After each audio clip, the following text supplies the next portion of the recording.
नमस्कार, मी सीमा. किराच्या यूट्यूब चॅनलवर आपण सर्वांचं स्वागत. डॉक्टर सुधाकर बाबाजी ठाकूर यांनी लिहिलेल्या आणि अनुबंध प्रकाशन पुणे यांनी प्रकाशित केलेल्या निळ्या नभाचे गाणे या पुस्तकातील अजूनही जिवंत राम या लेखाचं वाचन मी आज करणार आहे. इथल्या मनामनात अजूनही प्रभुराम एक, म्हणूनही अजून आहे सत्य इथे जिवंत. भारतीय जनमानसाच्या रक्तारक्तातून रामायण आणि महाभारत ही महाकाव्य खळखळून वाहत आहेत. त्यांचे आवाज अजूनही ऐकू येत आहेत. मला वाटतं या दोन महाकाव्यांनी भारताला एका सूत्रात बांधून ठेवलं आहे. अन्यथा भारताच्या विविध प्रांतांमध्ये समान असं काय आहे? उत्तरेपासून दक्षिणेपर्यंत आणि पूर्वेपासून पश्चिमेपर्यंत राम आणि कृष्ण कथा या ना त्या स्वरूपामध्ये अस्तित्वात आहेतच. भारतातच कशाला, इंडोनेशिया, मलेशिया, कंबोडिया या देशांमध्ये रामकथा आणि रामाची मंदिरं भारतापेक्षाही जास्त संख्येने अस्तित्वात आहेत. वाल्मिकींचे सगळे रामायण हाच मुळात एक अद्भुत चमत्कार आहे. राम हा पूर्ण पुरुष आहे, मर्यादा पुरुषोत्तम आहे आणि आपल्या घरामध्ये राम जन्माला यावा असं प्रत्येक मातेला आणि पित्याला वाटत आहे. रामनामाचा जप सर्वत्र केला जातो आहे. संकट काळात रामरक्षा म्हटली जात आहे आणि अजूनही आपल्या नवजात बालकांची नावं राम, श्रीराम अशी ठेवली जात आहेत. गावोगावच्या राम मंदिरांमधून अजूनही रामनवमीला राम नव्याने जन्माला येतो आहे आणि त्याचा जन्मोत्सव लोक स्वतःच्या मुलाच्या जन्मोत्सवाप्रमाणे साजरा करत आहेत. रामायणासारख्या दूरदर्शन मालिका लोक अजूनही शुचिरभूत होऊन आणि अगरबत्ती लावून बघत आहेत. राम हा माणूसही आहे आणि देवही आहे. माणसाचा देव झाल्याचे दुसरे उदाहरण भारतात तरी नाही. आपणही माणूस आहोत, म्हणजेच आपणही राम बनू शकतो, पर्यायाने देवही बनू शकतो हा आत्मविश्वास रामाने भारतीय जनमानसात जागवला आहे. रामाचे एवढे गारूड भारतीय जनमानसावर का आहे असा प्रश्न अनेक जणांना पडतो. 4-5 हजार वर्षानंतरही रामकथा अजून तशीच ताजी आणि टवटवीत कशी, हाही कुतूहलाचाच प्रश्न आहे. याचे मूळ भारतीय मानसिकतेमध्ये दडलेले आहे. भारतीय मानसिकता ही मुळात सत्प्रवृत्त आहे. भारतीय लोकांना शेवटी सत्याचाच विजय झालेला हवा असतो. त्यामुळेच भारतीय माणूस शोकात्मिका फारशा वाचत नाहीत आणि शोकात्मक चित्रपट पाहत नाहीत. आणि मला सांगा, रामायणासारखी दुसरी सुखांतिका आहेच कुठली? इथे सगळीकडे सत्याचा आणि मांगल्याचा विजय आहे, दुर्जनांचा निपात आहे आणि सज्जनांचा दिग्विजय आहे. सज्जनांचे उदात्तीकरण आहे. इथे लढाया जरूर आहेत, परंतु या लढाईचा शेवट काय होणार आहे आणि कोण जिंकणार आहे हे आपल्याला आधीच माहीत आहे. रावणाचा जन्मच जणू रामाच्या हातून वध होण्यासाठी झालेला आहे. त्याशिवाय रावणाचा उद्धार आणि पुनर्जन्म नाही हे रावणालाही माहीत आहे आणि आपल्यालाही माहीत आहे. त्यामुळे आपण निश्चिंत आहोत. राम हा मुळात पराजयासाठी जन्माला आलेलाच नाही आणि रामाचा पराजय झाला तर आपलं काय? आपण सगळेच पराभूत होऊ ही भीती तर आम्हालाही आहे आणि प्रत्यक्ष परमेश्वरालाही आहे. त्यामुळेच रामाच्या विजयासाठी आपण मनापासून प्रार्थना करतो आहोत आणि ती प्रार्थना परमेश्वर ऐकतो आहे.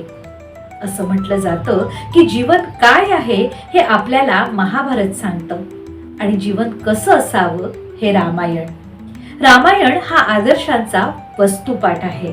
इथं प्रत्येक माणूस आपलं कर्तव्य निरपेक्षपणे बजावतो आहे. वडिलांनी सावत्र आईला दिलेलं वचन पूर्ण करण्यासाठी आणि सावत्र आईचा हट्ट पूर्ण करण्यासाठी राम वनवासात जातो आहे. राजा बनण्याची विनासायास संधी मिळूनही भरत त्यागाची परिसीमा गाठतो आहे आणि मातृहट्ट अव्हेरून रामाच्या नावाने त्याच्या पादुका पूजून राज्य करतो आहे. लक्ष्मण त्याच्या भावासाठी निरपेक्षपणे बंधू कर्तव्य पार पाडतो आहे आणि गरज नसताना राम आणि सीतेबरोबर वनवास स्वीकारतो आहे. सीतेची तर गोष्टच वेगळी आहे. आदर्श भारतीय स्त्रीची ती मूर्तिमंत उदाहरण ठरते आहे. पातिव्रत्याचे नवे मापदंड ती प्रस्थापित करते आहे. रामाने सीतेला तिचा दोष नसताना अग्निदिव्य करायला लावले म्हणून आजचे काही तथाकथित विद्वान रामाला दोष देताना दिसतात.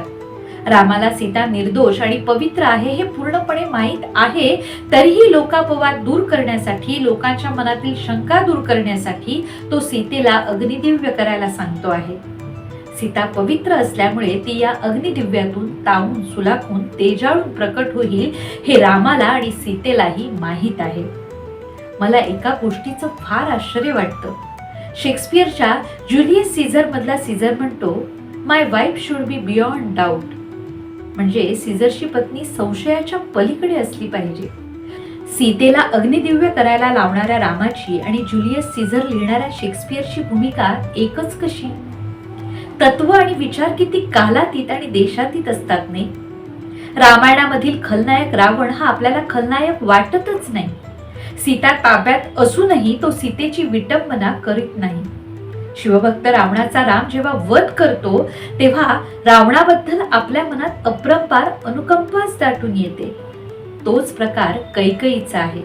पुत्रप्रेमाने आंधळी झालेली कैकेयी काय किंवा महाभारतातील धृतराष्ट्र काय, अशी कितीतरी माणसं आपल्या अवतीभोवती असतात. राजा दशरथाबद्दल तर आपण फारच हळवे होतो. श्रावण बाळाच्या आई वडिलांची चुकून हत्या झालेला दशरथ त्यांच्या शापाची फळं भोगतो आणि पुत्र म्हणून मरतो.